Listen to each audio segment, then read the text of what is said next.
No dia 14 de outubro, o sol vai escurecer em boa parte do Brasil, no Nordeste principalmente.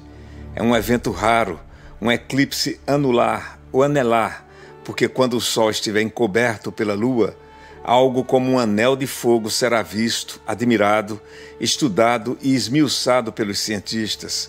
Uma oportunidade que astrônomos de todo o mundo esperam para não só observar os contornos, a coroa do astro-rei, a fonte de tudo, o calor que nos permite viver num planeta cheio de vida.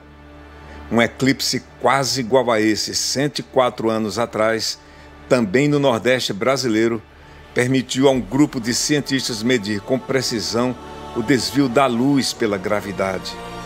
Quase igual porque em 1919 o eclipse foi total e esse agora é anular. Mas isso bastou para revolucionar o estudo da física e transformar um simples professor e pacato funcionário do escritório de patentes na cidade de Berna, na Suíça, em celebridade mundial. Seu nome, Albert Einstein, autor da teoria da relatividade. Tudo isso é ciência, mas eu convido você, no início desse episódio, a explorar o eclipse sob um outro ponto de vista, sob o ponto de vista das manifestações culturais, folclóricas que tentam explicar um fenômeno como esse e das lições que nós tiramos disso. Quando a sombra da Lua se mover desde os confins da América do Norte, passando pela América Central, Amazônia e percorrer todo o Nordeste até ter o seu ponto culminante na Paraíba, nós nos permitiremos adentrar no terreno místico que só um evento desse é capaz de proporcionar. É que o território do eclipse é também o território da onça. A onça pintada, a onça sussuarana, a onça bodeira, a onça mística dos sertanejos do Nordeste. Animais de práticas noturnas, animais que caçam à noite, esperando uma oportunidade para cravar os seus dentes no sol. E ao imaginarmos a onça engolindo o sol, a gente estaria repetindo, por exemplo, o que pensavam os povos nórdicos, os antigos vikings. Eles imaginavam um lobo chamado Fenrir, que, vez por outra, engolia o sol para castigar e apavorar os homens. Caçada, perseguida e até extinta em algumas regiões do Brasil, onças como essas são vistas vagando solitárias em algumas áreas de preservação, em poucas áreas de preservação que existem nas caatingas do Nordeste, fugindo do homem, se escondendo na escuridão. Meu nome é Bartolomeu Rodrigues, sou jornalista em Brasília e hoje nós vamos conversar sobre o eclipse de 14 de outubro, o eclipse que está se aproximando. Mas vamos aproveitar e contar histórias e percorrer esse território em que o eclipse vai afetar e vai provocar muita curiosidade nos brasileiros. E se você ainda não se inscreveu no canal, por favor, se inscreva, dê um like e divulgue. O canal precisa cada vez mais de divulgação e precisa da sua participação. Conto com você.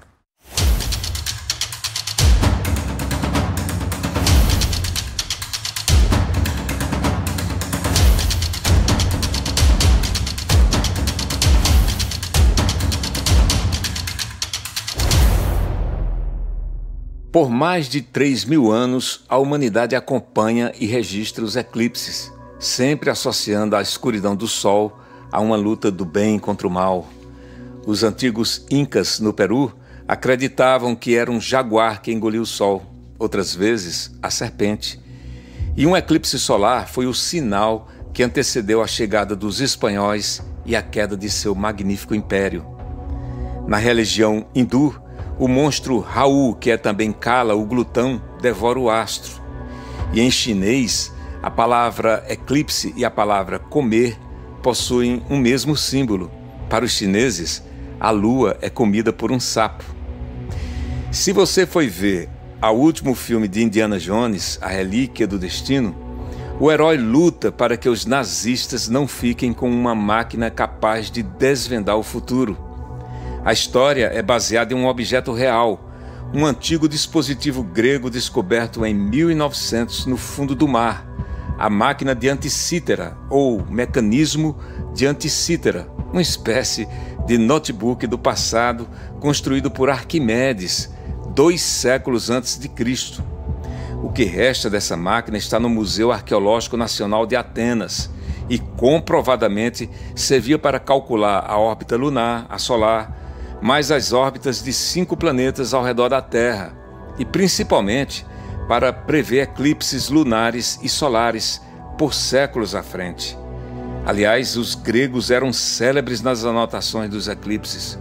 Tudo indica que o registro mais antigo, a previsão mais antiga, foi feita pelo filósofo Tales de Mileto, um eclipse solar ocorrido no dia 28 de maio, 585 anos antes de Cristo, e foi interpretado como um sinal, pois interrompeu uma guerra dos gregos contra os lídios.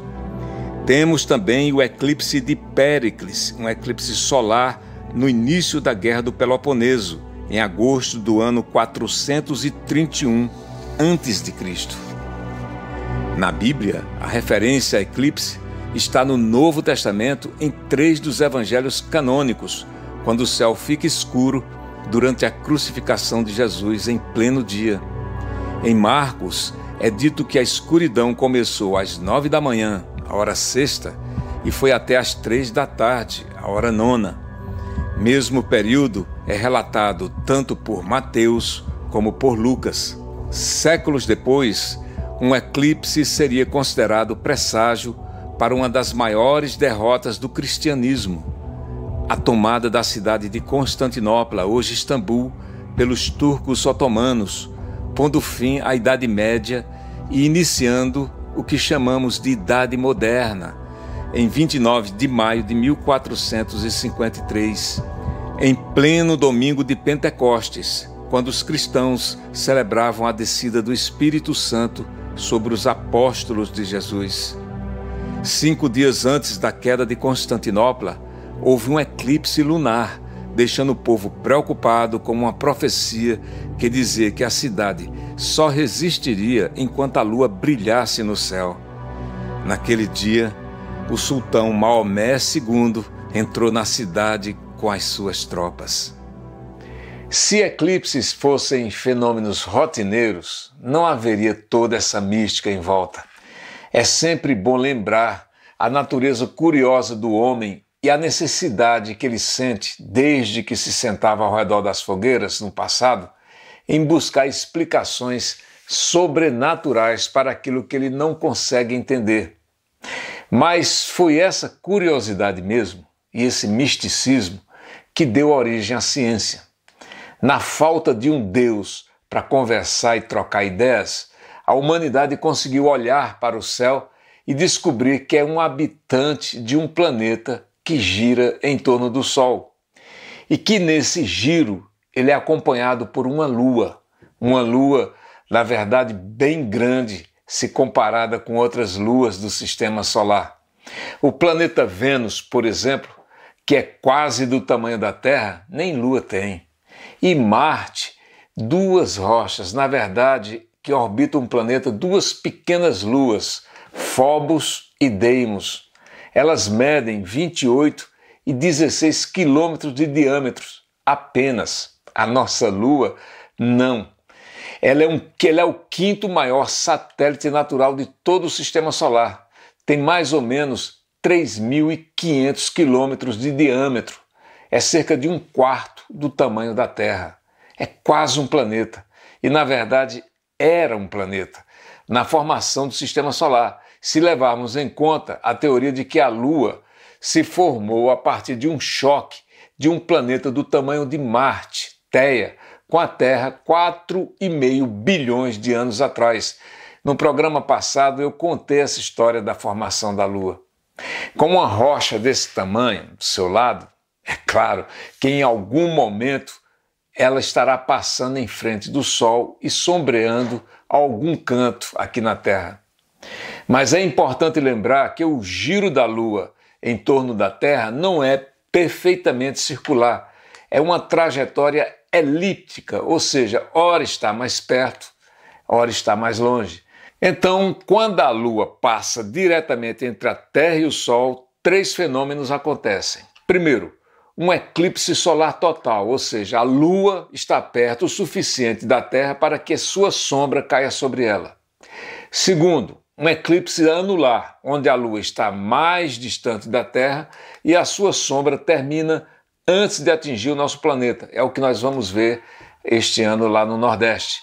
E terceiro, um eclipse híbrido, é onde os observadores do nascer ou do pôr do Sol veem um eclipse anular e os observadores do meio-dia veem um eclipse total.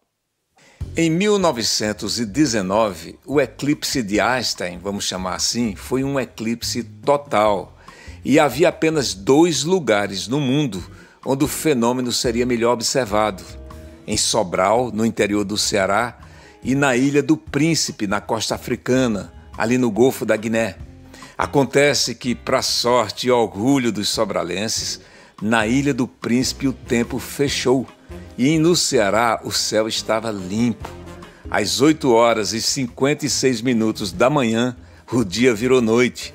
Os galos cantaram, as galinhas correram para os poleiros, o povo se assustou, apesar da presença dos cientistas estrangeiros, e a igreja se encheu de gente para rezar. Mas para os cientistas, aquela era a oportunidade de medir o que se chama deflexão da luz, provando que Einstein estava certo ao dizer que a gravidade distorcia a luz e, portanto, o tempo, abrindo espaço para um novo e revolucionário campo da física. 2 expedições de cientistas renomados foram enviadas a Sobral, chefiadas pelos astrônomos Charles Davidson e Andrew Crommelin, da Inglaterra e dos Estados Unidos, além do trabalho do pesquisador Daniel Maynard Wise, do Carnegie Institute dos Estados Unidos. Apesar de não estarem usando os melhores equipamentos, eles conseguiram tirar 7 fotografias do Sol que foram suficientes para concluir os estudos. E nesse dia, Sobral foi notícia no The New York Times. Cópia dessas fotografias estão hoje no Museu do Eclipse, na cidade de Sobral, ao lado de outros registros da expedição científica e, claro, de uma bem-humorada estátua de Einstein de bermudas, sentado, relaxado, numa pedra às margens do rio Acaraú. Isso é porque Einstein não esteve em Sobral. Já pensou o maior físico do mundo? Einstein, na verdade, ele era uma celebridade na época, um Mick Jagger, um astro do rock, andando no meio do povo, comendo um bode, ou quem sabe um baião de 2. Garanto que ia ter folheto de cordel até hoje falando nisso. Mas, na verdade, Einstein esteve no Brasil 6 anos depois do eclipse, em 1925. Ele veio para uma série de palestras no Uruguai e na Argentina e fez uma primeira escala no Rio, onde parou um dia. E aí na volta, aí sim, ele demorou-se mais. Ficou uma semana inteira na cidade que na época podia ser chamada de Cidade Maravilhosa. Einstein tinha então 46 anos de idade e já era detentor do Prêmio Nobel de Física, que foi em 1921. Um detalhe, Einstein ele foi indicado 62 vezes para receber o Nobel de Física pela teoria da relatividade que ele escreveu em 1905 e ampliou em 1915. Mas o prêmio só foi concedido por uma descoberta menos revolucionária, mas que teve também grandes implicações científicas e tecnológicas. O efeito fotoelétrico, que iria contribuir bastante com a física quântica lá na frente. Bom, dá para imaginar o furor que foi a presença de Einstein nos círculos sociais cariocas. Logo ele, que embora bem-humorado, era uma figura bastante discreta. A imprensa daquela época não era muito diferente de hoje, ficava no pé. E o povo na rua, eu digo, a multidão na rua, acenava para ele como se fosse um popstar. Ele ficou um pouco surpreso com isso. Daí uma série de fotos, como a que inspirou artistas de Sobral a esculpir Einstein de bermudas. Mas atenção, essa foto famosa, muita gente confunde. Ela não foi feita no Brasil. Essa foto Ela foi tirada no verão de 1939, na cidade de Saltwood, no estado de Nova York. Ao lado dele está um empresário local, é o David Rothman, dono de uma loja de departamentos de quem Einstein ficou muito amigo durante muito tempo. Mas voltando ao Brasil, em 1925, Einstein andou pelo centro do Rio. Ele visitou o Jardim Botânico, esteve na Fundação Oswaldo Cruz, no Observatório Nacional, no Museu Nacional e se encontrou com o então presidente Arthur Bernardes. Ao que consta, a paciência de Einstein ela foi testada até o limite quando ele esteve no Clube de Engenharia, na Escola Politécnica e na Academia Brasileira de Ciências. Aí sim, os auditórios estavam superlotados, pessoas se acotovelando, não para ouvir os cientistas, o cientista que, para facilitar as coisas, ele estava falando em francês. Todo mundo, na verdade, queria ver o homem que era mais famoso do que Charles Chaplin. Dizem mesmo que Einstein não voltou com boa impressão do Brasil. Numa carta endereçada a um amigo, ele teria dito que foi uma grande agitação, sem interesse científico verdadeiro nenhum. Ele teria dito também que o Brasil era quente e úmido demais para se fazer qualquer trabalho intelectual. Por tudo isso, as pessoas dizem que o Einstein saiu com a má impressão do Brasil, mas eu não sei se concordo com tudo isso não. Desconfio que o Einstein gostou sim. E prova disso é que ele ficou impressionado com o trabalho em favor dos índios feito pelo Marechal Cândido Rondon. Ele até escreveu uma carta ao Comitê do Prêmio Nobel defendendo o nome do brasileiro. Mas infelizmente o Brasil não dá muita sorte quando se trata de Prêmio Nobel. E conta-se também que o Einstein ganhou um papagaio de presente que ele levou para sua casa. Nessa época ele ainda morava na Alemanha. O papagaio, segundo os amigos, deu muitas alegrias ao professor. O papagaio era poliglota, aprendeu até a falar o nome dele em puro alemão. Imagina, Herr Einstein. Voltando a 2023, no próximo dia 14 de outubro, o que teremos é um daqueles momentos especiais na astronomia. Um fenômeno raro em que a Lua fica entre o Sol e a Terra, mas sem cobrir o Sol totalmente. A silhueta da Lua fica circulada pela extremidade do Sol e cria uma espécie de anel de fogo. O horário e o tempo de duração do eclipse irão variar de cidade para cidade, mas em João Pessoa começará às 15 horas e 31 minutos e, quando chegar às 16 horas e 45 minutos, será observado o máximo do eclipse, com duração de 3 minutos e 4 segundos.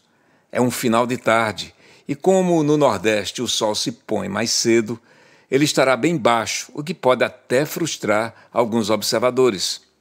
Mas uma coisa é certa, será um belo espetáculo e certamente as cidades que terão o privilégio de assistir esse espetáculo vão reunir astrônomos de todo o mundo. Eu, por exemplo, estarei indo para Campina Grande, que fica ali a 126 quilômetros de João Pessoa. E mesmo para Campina, eu tive dificuldades, devo dizer, para fazer as reservas de hotel. É uma dica para você. A cidade que se gaba de realizar o maior São João do Brasil vai estar fervendo de gente. E agora um alerta importante para quem vai ver o eclipse. Isso vale para mim e, sobretudo, para as crianças. Nada de olhar direto para o sol, muito menos usar binóculos. Isso pode causar danos seríssimos, irreversíveis à visão. Inclusive pode cegar. Existem filtros especiais iguais àqueles que são usados em máquinas de soldar e mesmo assim é sempre bom pedir orientação de pessoas especializadas no assunto. Certamente esses óculos especiais estarão à venda nessas cidades. Se já não estão, está feita essa advertência, preste atenção, veja na internet que tem muita gente oferecendo já óculos especiais para ver o eclipse. De qualquer forma, vai ser bom para o turismo. Bom também para a ciência, eu espero. No mínimo, pode despertar a curiosidade de crianças para o estudo da astronomia, que, aliás, está crescendo no mundo inteiro, a partir do momento em que foram intensificadas as missões, ainda que não tripuladas, para outros planetas. Neste momento, está em pleno desenvolvimento a missão Artemis, da NASA, e um consórcio de agências espaciais de outros países, inclusive o Brasil, que espera, se tudo der certo, levar astronautas de volta à Lua em 2025. Está bem pertinho. E no caso, uma mulher, tudo programado para que a mulher seja a primeira a colocar os pés na Lua, depois do Neil Armstrong. A última vez em que nós estivemos lá foi em 1972. E aumenta o número de novos planetas descobertos em sistemas solares distantes de nossa galáxia. Tudo isso trazendo de volta a antiga, muito antiga pergunta: estamos sós no universo?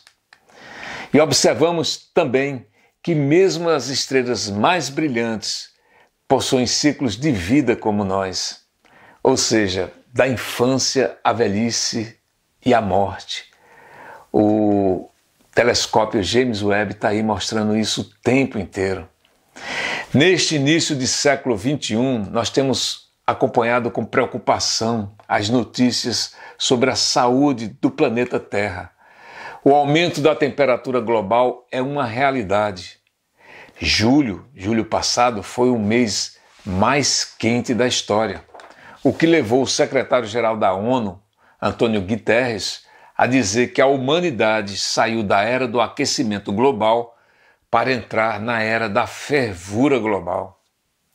A pergunta sobre o nosso papel no planeta Terra leva, afinal, a onça, a sussuarana, a que eu me referi no início desse episódio. Ecossistemas delicados e vitais para a saúde do planeta estão ameaçados. Muitos deles estão morrendo. É uma lembrança de que nós também poderemos desaparecer. O que nós não podemos é desistir, porque ainda há muito o que aprender com o cosmos. Sua opinião é muito importante. Dê um like dizendo que gostou do programa e se inscreva em nosso canal.